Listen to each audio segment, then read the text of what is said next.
জাতিসংঘ থেকে আন্তর্জাতিক তদন্ত দল বাংলাদেশে ছিল, তারা তদন্ত করে গেছে, তারা তাদের তদন্ত রিপোর্ট পেশ করেছে, নিরপেক্ষ তদন্ত রিপোর্ট পেশ করেছে। আমরা আমাদের বক্তব্য স্পষ্ট, যেই দল যে দলের নেত্রী বাংলাদেশের সাধারণ ছাত্র জনতার উপর গুলি করার নির্দেশ দেয়, বাংলাদেশের মানুষকে হত্যা করে নির্যাতন করে বাংলাদেশের ক্ষমতা আঁকড়ে রাখতে চেয়েছিল, সে বাংলাদেশকে পালিয়ে গেল, তাকে ধরে নিয়ে এসে বাংলাদেশের বাড়িতে বিচার করতে হবে, পুরো ছাড় দেওয়া যাবে না। তাদের দোসররা যেখানেই থাকুক, বাংলাদেশের যেখানেই থাকুক, তাদের দোসরদেরকে আইনের আওতায় আনতে হবে। আমরা বলতে চাই, জাতীয়তাবাদী দল সহনশীলতায় বিশ্বাস করে, ওনার রাজনৈতিক দলে রাজনীতি আমাদের। আমরা চাই না জাতীয়তাবাদী দল বা সাধারণ জনগণ আইন হাতে নিয়ে যাক, কিন্তু আমরা এ কথা স্পষ্টভাবে বলতে চাই, যারা অতীতে বিএনপি নেতা কর্মীদের উপর নির্যাতন করেছে, নিপীড়ন করেছে, অত্যাচার করেছে, এখনো যদি তারা বিএনপির নেতা কর্মীদের উপর কারো সহায়তায় কারো উস্কানিতে একই ধরনের কর্মকাণ্ড করতে চায়, তাদেরকে অবৈধভাবে গ্রেপ্তার করে আইনের আওতায় আনতে হবে।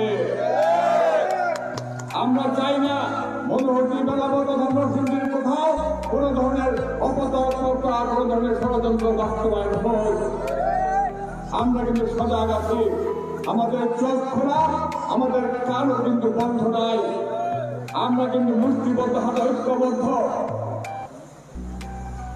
আপনারা জানেন, এখনো কিন্তু তারা ষড়যন্ত্র করার চেষ্টা করছে, বিশৃঙ্খলা করার চেষ্টা করছে। আমরা প্রশাসনের কাছেও আহ্বান জানাবো, বিগত দিনের পালিয়ে যাওয়া ফেস্টিভ্যালের কোন প্রেতাত্মা, কোন ফেসিস, কোন সরকার যেন এই বেলাবো মনোহরিতে কোন বিশৃঙ্খলা করতে না পারে, আপনারা যথাযথ পদক্ষেপ গ্রহণ করবেন অনতিবিলম্বে।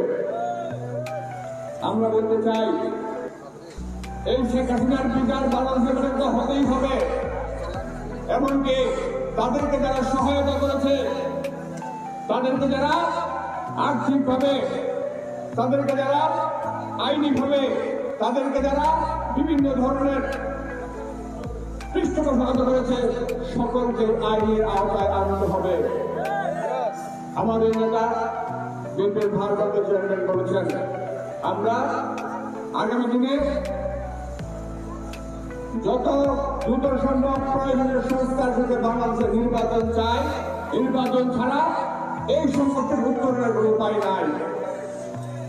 আমরা দেশে কোনো বিশৃঙ্খলা চাই না, আমরা বাংলাদেশের জনগণ নিজেরা আইন হাতে তুলে নিয়ে বাংলাদেশে কোনো মধ্যস্থিতির তৈরি হোক, সেটাও কিন্তু আমরা চাই না।